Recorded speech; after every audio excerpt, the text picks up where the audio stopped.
మీ అందరికీ నా హృదయపూర్వక వందనాలు. చెమ్మగలిగిన దేవుని పిల్లారా, మళ్ళా తిరిగి స్త్రీల కూడికగా మనం ఈ విధంగా కలుసుకొని దేవుని స్తుతించడానికి, దేవుని గణపరచడానికి, దేవుని మహింపరచడానికి, అనేక విషయాల నిమిత్తం ప్రార్థన చేయడానికి దేవుడు ఒక అమూల్యమైన సమయాన్ని, భాగ్యమును మనకి ఇచ్చినందుకు మనందరి తరపున మన ప్రభు, మన రక్షకుడు యేసుక్రీస్తు వారి నామములో తండ్రి అనే దేవుడికి శిరస్సు వంచి వందనాలు, స్తుతులు తెలియచేసుకుంటూ, మనందరం ఇక్కడ సంఘముగా ఇలా కూడుకోవడానికి, అనేక విషయాల నిమిత్తం ప్రార్థన చేయడానికి, చక్కటి మాటలు వినటానికి దేవుడు ఎంత మంచి అవకాశం మనకి ఇచ్చాడంటే, దేవుని పిల్లరా, ఇచ్చిన జీవిత కాలాన్ని, ఇచ్చిన అవకాశమును దేవుని మాటల్లో, దేవుడు ప్రార్థనలో, వాక్యములో, ధ్యానములో గడపడం అనేది మహాభాగ్యం అని చెప్తున్నాడు దేవుడు.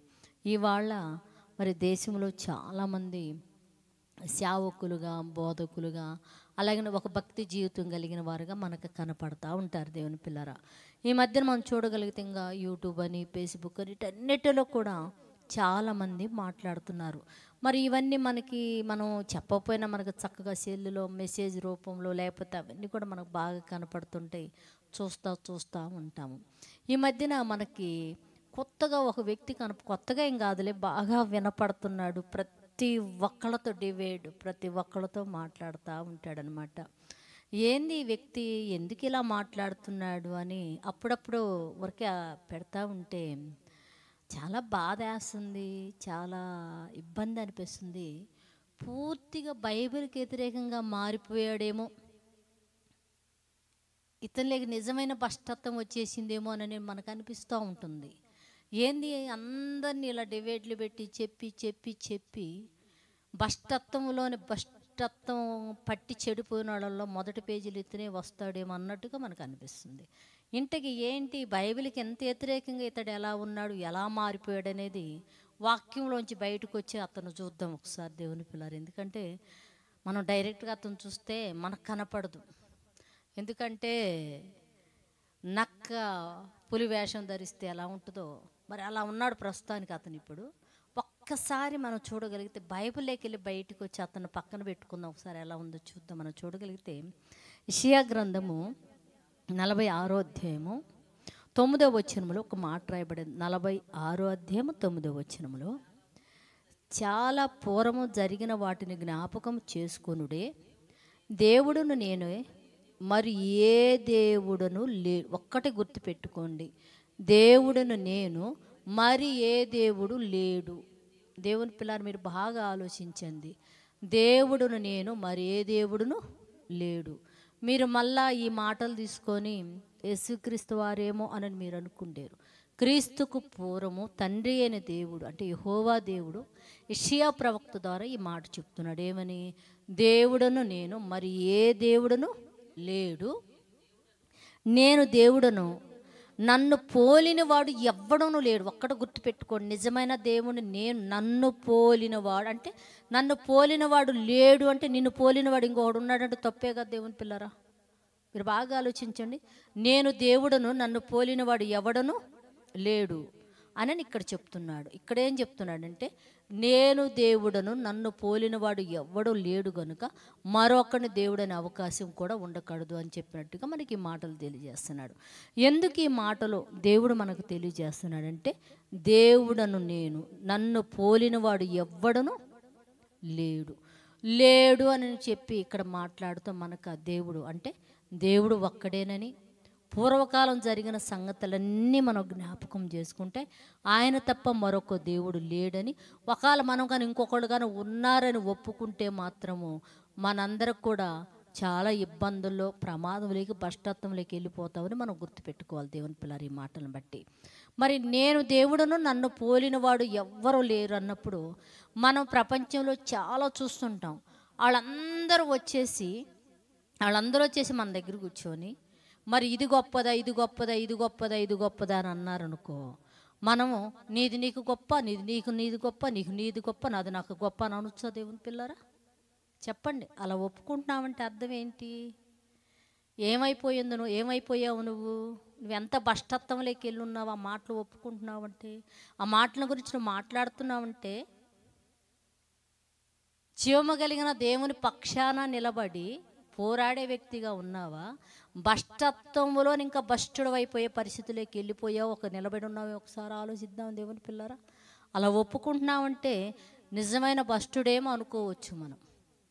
ఎవరిదో వాళ్ళ గొప్పగా దేవుని పిల్లరా. నిజ దేవుణ్ణి పరిచయం చెయ్యాలా, ధైర్యముగా నిజ దేవుని గురించి నువ్వు చెప్పగలగాల. చెప్పలేకపోతే ఇంట్లో కూర్చో. వాడికి డేవేడని ఎడకి డేవేడని చెత్తయని పెట్టి నిజమైన దేవుణ్ణి మరుగుపరిచి పిచ్చి మాటలు మాట్లాడకూడదు. ముందు ఇది తెలుసుకోవాలి దేవుని పిల్లారా.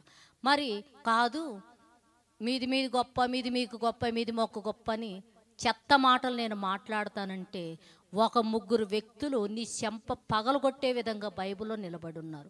వాళ్ళు ఎవరు ఒకసారి వెళ్ళి చూద్దాం దేవుని పిల్లారా. ఒకసారి దానియేలు గ్రంథం తీయండి అమ్మ. దానియేలు గ్రంథము 3వ అధ్యాయం 16 వచనం. షడ్రకు మెషకు అద్మిగోళ్ళు వీళ్ళెవరో తెలుసా? ఒక అన్యుల దేశములోకి జీవము కలిగిన దేవుని నమ్ముకొని జీవము కలిగిన దేవునికి తప్ప మరొక్క దేని వైపు సృష్టిలో ఏ వస్తువుకు కూడా నమస్కారం చేయరు, మోకరించరు, వాటిని ఒప్పుకోరు. ఎవరో తెలుసా?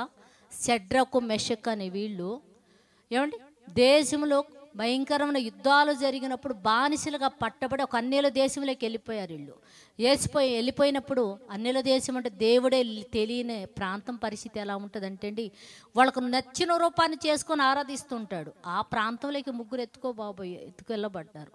ఎత్తుకెళ్ళినప్పుడు ఏం చేశాడు? రాజు రూపాన్ని చేశారంట. రాజు రూపాన్ని తీసేసి ఒక ప్రాంతంలో నిలబెట్టి ఇది దైవముగా మీరు ఒప్పుకోండి, దైవముగా మీరు మొక్కండి, ఇదిగో మా దేశ సంప్రదాయము, మా దేశ స్థితి ఇది అని చెప్పేసి ఒక రాజు ఆజ్ఞాపిస్తే వాళ్ళు ఏమంటున్నారో తెలుసా? మీది మీకే గొప్ప, మీదే గొప్ప కదా, నేను చేస్తామయ్యా, మేము కూడా ఆరాధిస్తాం, ఏదో మీ దేశంలో మేము బతికేస్తున్నాం కదా, మీ దేశంలో మేము పరవాసులుగా వచ్చి ఉంటున్నాం కదా, మీకే గొప్ప అని చెప్పేసి మరి ముగ్గురు సాగిలు పడొచ్చుగా. ఇవాళ నువ్వు చెత్త కోతలు కొడుతున్నావు యూట్యూబ్లో. అసలు ఒళ్ళు దగ్గర పెట్టుకొని మాట్లాడుతున్నావు. బైబిల్ చదవలేదా? లేకపోతే బైబిల్ గురించి ఇవ్వనని తెలియదా నీకు? ఎవరిదోళ్ళకు గొప్పైంది? నిజమైన దేవుని తెలియచేయాలి చేతనైతే, లేకపోతే కాముగా నోరు మూసుకొని ఇంట్లో కూర్చోవాలి. అందుకని ఇక్కడ ఏం చెప్తున్నాడు తెలుసా? అక్కడ ఉన్నప్పటికీ అంటున్నాడు, రాజా నీ దేవతలను పూజించి ఆరాధించమని చెప్తున్నావు కదా, అసలు నీకు ప్రత్యుత్తరం ఇవ్వాల్సిన అవసరం లేదు నాయన. మేము సేవించే దేవుడు ఎలాంటి వాడో తెలుసా? అండ్ మేము సేవించే దేవుడు ఎలాంటి వాడో తెలుసా? ఈ మండుతున్న అగ్నిగుండ అంటే నువ్వు నిలబెట్టిన ఈ పతిమకు మేము నమస్కారం చేయలేదని చెప్పేసి, నువ్వు నిలబెట్టిన ఈ బొమ్మల మేము సాగిలపడి నమస్కారం చేయలేదని చెప్పి ఒక జీవం లేని వాటిని నిలబెడితే వాటికి మేము సాగిలు పడలేదని చెప్పేసి అలా సాగిలు పడనోడు ఎవడో అగ్నిగుణంలో ఎత్తానని భయపెడుతున్నావు కదా రాజా. ఇందు నిమిత్తం ప్రత్యుత్తరం ఇవ్వాల్సిన అవసరం కూడా లేదు నాయన. మమ్మల్ని నువ్వు వేయగలిగిన అగ్నిగుండంలో నీ దేవతలకు మేము మొక్కము. ఏమండి? మొక్కము. మమ్మల్ని తప్పించి రక్షించటకు సమర్థ కలిగిన వాడు దేవుడు. ఆయనకు ఒక సమర్థత ఉంది. ఒకవేళ పోనీ రక్షించకపోయినా మేము ఈ భక్తి జీవితంలో ఇలానే చనిపోవాలన్న దేవుడు నిర్ణయించుంటే మేము అగ్నికి ఆహుతైనా చనిపోతాం. కానీ నీ దేవతలను కానీ వాటి రూపాలకి మేము సాగిలు పడము, మొక్కము. మీకంటే దేవుడంటే తెలీదు వాటికి మొక్కండి, ఆరాధించండి, లేకపోతే అగ్నిలో పడేస్తానని భయపెడితే జీవము లేని వాటికి మొక్కేదేంది రాజా? కనుక మా దేవుడు ఎలాంటి వాడంటే నిజదేవుడు ఆయన. మేము ఆయనకు తప్ప వేరే వాటిని సేవించేవారి మేము కాదు. కనుక మేము చనిపోయినా బ్రతికినా ఆయనకు మాత్రమే మా భక్తి జీవితం అనేది సొంతం, కానీ వ్యర్థమైన వాటికి మేము ఉపయోగించము రాజా అని ఎప్పుడైతే అన్నాడో దేవుని పిల్లలు. అంటే ఇప్పుడు చెప్పుతున్న వాడిని మరి ఏమనాలి మనము? చెప్తున్న ఈ నక్కకు మనం ఏం పేరు పెట్టాలి దేవుని పిల్లారా? వాళ్ళు జీవము కలిగిన దేవుడికి తప్పితే రాజా మేము చేయమి, ఇది కరెక్ట్ కాదు ఈ భక్తి అని అంత చక్కగా నిలబెట్టి వాళ్ళు మాట్లాడుతున్నారంటే దేవుని పిల్లారా. ఇవాళ ఒక అంటున్నాడు యూట్యూబ్లో, ఏమంటున్నాడంటే నీకోసం నేను ఏదైనా చేస్తా, ఏ పేరు ఒప్పుకోమన్నా ఒప్పుకుంటాను, అనని యూట్యూబ్లో మాట్లాడుతుంటే ఏమన్నా బస్టెడ్ అయిపోయాడని బాధ వేస్తుంది. దేవుని పిల్లలు బస్టెడ్ అయిపోయాడు అంటే రేపు వాడు వ్యభిచారం చేస్తా భక్తి జీవితం జరిగిస్తుంటాడు, మందు తాగుతా భక్తి జీవితం జరిగిస్తుంటాడు, వ్యర్థమైన భ్రష్టత్వమైన పనులు చేస్తా భక్తి జీవితం జరిగిస్తుంటావు. మరి నిజదేవుని తెలిసి నువ్వు ఆ పని చేస్తావా? నీ కోసం నేను ఏం చేయమంటే అది ఏం చేయమంటే అది చేస్తావు. వాడు వ్యభిచారం చేద్దాం రా ఇది భక్తి అని అంటే పోతావా? ముందు దాగి భక్తి అనే అబ్బాయి చేద్దామంటే వెళ్తావా? నువ్వు మాట్లాడే మాటలకి తలతిక్క సమాధానాలు కానీ వాస్తవమైన నీ దగ్గర ఉన్నాయి? అసలు మాట్లాడగలుగుతున్నావా? ఏ ఎండకు ఆ గొడుగు పడుతున్నారు ఒకసారి ఆలోచించండి మీరు. ఏ ఎండకు ఆ గొడుగు పడుతున్నారు? అసలు మరి బైబిల్లో ఉన్న ఈ భక్తులు ఏమైంది? మరి చక్కగా ఒక దేశానికి వచ్చాము, బానిసలుగా వచ్చాము, రాజు ఏ ఆజ్ఞతో చెప్పాడు ఆ ఆజ్ఞకు మనం చెయ్యాలనుకుంటున్నారా? కాదు దేవుని పిల్లరా. నిజదేవుని తెలిసిన ఏ వ్యక్తి కూడా వేరే దైవాన్ని ఒప్పుకోడు. ఎందుకంటే వారికి దైవమును గురించి తెలియదు కనుక. తెలిసిన నువ్వు ఒప్పుకుంటున్నావంటే నువ్వు భ్రష్టుడవైపోయావు. తప్పేముంది? మీకోసం మిమ్మల్ని సంతోషపెట్టడానికి నేను ఏదైనా చేస్తానంటున్నావంటే ఇంక వాడు తాగమంటే తాగుతావా, తిరుగుమంటే తిరుగుతావా? మీరు ఆలోచించండి. పాపంలో పొల్లు వస్తుంటాడు, నువ్వు పొల్లు వస్తావా? ఒకసారి ఆలోచించు. అందుకనే అపోస్తలైన పౌలు గారు కూడా కొరింథీ పత్రికలో రాస్తూ ఒక మాట చెప్తున్నాడు. చూడండి దేవుని పిల్లలు ఒకసారి చూడగలిగితే 1 కొరింథీ పత్రిక 9వ అధ్యాయం 27వ వచనం. గాలికి కొట్టినట్లు నేను పోట్లాడట్లేదు, కానీ ఒకవేళ ఇతరులకు ప్రకటించిన తర్వాత నేనే భ్రష్టుడనైపోదునేమోనని నా శరీరమును నల్లగొట్టుకొని దాన్ని లోబర్చుకుంటున్నాను. అంటే ఇతరులకు చెప్పి నేనే భ్రష్టుడనైపోతానేమో అని చెప్పేసి అపోస్తలైన పౌలు గారంట తన శరీరాన్నంట నల్లగొట్టుకొనంట దాన్నంట లోబర్చుకుంటున్నాడంట దేవుని పిల్లారా. అంటే ఇతరులకి ప్రతి ఒక్కళ్ళతో వాదించి చెప్పి చెత్తవాగుడంతా వాగి చివరికి నీ సంతోషం కోసం నేను ఏదైనా చేస్తాను, ఏ పేరైనా ఒప్పుకుంటాను, ఏ పేరు మీదైనా జై అంటానని చెప్పేసి మాట్లాడుతున్నావంటే నువ్వు ఎంత భ్రష్టత్వంలోకి వెళ్ళే ఒకసారి ఆలోచించు. ఎంత భ్రష్టుడుగా మారిపోయావో ఆలోచించండి. ఇలా మాట్లాడే ఈ భ్రష్టుడు ఎమ్మడించే వాళ్ళకు కూడా నేను చెప్తున్నా, ఈ భ్రష్టుడు మాట్లాడి ఆలకించే వాళ్ళకి చూసే వాళ్ళకు కూడా నేను చెప్తున్నాను అనమాట. నువ్వు నిజదేవుడైన అతనే దేవుడు, ఇంకొక దేవుడు లేడు భూమి మీద అని ఒప్పుకోకుండా నిన్ను సంతోషపెట్టడానికి నేను ఏదైనా అంటాను, ఏదైనా ఒప్పుకుంటాను అంటున్నావంటే నువ్వు ఎంత భ్రష్టుడు అయిపోయావు ఒక్కొక్కసారి నిన్ను గురించి ఆలోచించుకో సహోదరుడా. నిన్ను బట్టి ఎంతమంది యవన బిడ్డలు ఎంతమంది పాడైపోతున్నారు. నిజదేవుని తెలుసుకున్న వాళ్ళు కూడా ఈ భ్రష్టుడే ఇలా మాట్లాడుతున్నారు. నీకు భ్రష్టత్వం వస్తుందని, భ్రష్టత్వం పట్టుందని, భ్రష్టుడు అయిపోయావని వాళ్ళకి తెలియదు కదా. నీ భ్రష్టత్వమైన మాటలను బట్టి ఎంతమంది ప్రజలు పాడైపోతున్నారు. నిజదేవుడైన దైవభక్తిలో ఉన్న వాళ్ళు పాడైపోతున్నారు. ఒకసారి ఆలోచించుకొని నువ్వు మాట్లాడేటప్పుడు డివైడ్ చేసావు, ఇది చేశాను చెత్త కోతలు కొత్తున్నావు. ఆ కోతలు కూర్చేటప్పుడు ఒక్కసారి ఒళ్ళు దగ్గర పెట్టుకొని నువ్వు మాట్లాడుతున్న మాట బైబిల్కి సరిపోతుందా లేదా, నిజదేవుని చూయించగలుగుతున్నానా లేదని చెప్పేసి ఒళ్ళు దగ్గర పెట్టుకుని నువ్వు డివైడ్లో మాట్లాడేటప్పుడు, ఏరే వాళ్ళతో మాట్లాడేటప్పుడు నిజదేవుని చూయించగలిగితే మాట్లాడు. లేకపోతే చక్కగా ఇంట్లో కూర్చొని చక్కగా ఉంటే నీకు మంచిది, దేవుడికి కూడా మంచిదని చెప్తున్న దేవుని పిల్లారా. ఇలాగ నేను చెత్త మాటలని మాట్లాడుకుంటా దైవత్వాన్ని పక్కన పెట్టి నిన్నేదో నువ్వు హెచ్చించుకోవాలని, నిన్ను నువ్వు కనపరుచుకోవాలి, నిన్ను నువ్వు గొప్ప చేసుకోవాలను కానీ చెత్త మాటలు మాట్లాడితే కొంతకాలానికి దేవుడే నిన్ను కనపడకుండా కనుమరుగు అయిపోయే పరిస్థితి నీ జీవితానికి ప్రారంభమైందేమో అని అనిపిస్తుంది. కనుక ఏదైనా సరే మాట్లాడేటప్పుడు నిజదేవుడు నువ్వు పరిచయం చేయి. ఆయన తప్ప మరొక దేవుడు లేడు. ఆరాధనైనా మహిమైన ఘనతైన జీవము కలిగిన యెహోవా దేవునికే చెందాల. ఆయన తప్పితే మరొక దేవుడు లేడని యేసుక్రీస్తు వారే భూమి మీద ఒప్పుకున్నాడు కదా. యేసుక్రీస్తు వారే ఒప్పుకున్నాడు కదా. పరమును నా తండ్రి చిత్తం నెరవేర్చడానికి నేను భూమి మీదకి వచ్చానన్నాడు కదా. ఆయన ఇష్టమే నా ఇష్టం అన్నాడు కదా. అమ్మా మీకు తెలియని దానిని మీరు ఆరాధిస్తున్నారమ్మా, నిజమైన ఆరాధన ఇది కాదమ్మా. నిజమైన ఆరాధన ఏంటంటే ఆత్మతో సత్యంతో ఆయన ఆరాధించడమే ఆరాధన అన్నాడు కదా. మరి అది లేక అది చెప్పడం చేత కానప్పుడు ఎందుకు నువ్వు ఇంట్లో కూర్చోక డివైడ్లు అని పెట్టి అందరికి తీర్పులు తెచ్చి చెత్త మాటలు బట్టి ఇప్పుడు నీ జీవితం ఎంత భయంకరంగా నువ్వు తయారయ్యావు నీకు తెలుస్తుందా? పోనీ నీ పక్కన తిరిగే నక్కల్లాంటి వాళ్ళు ఉంటారు కదా, నక్కలకు కూడా నువ్వేం మాట్లాడుతున్నావు అర్థం కావట్లేదా? వాళ్ళన్నా చెప్పరా దేవుని పిల్లరా?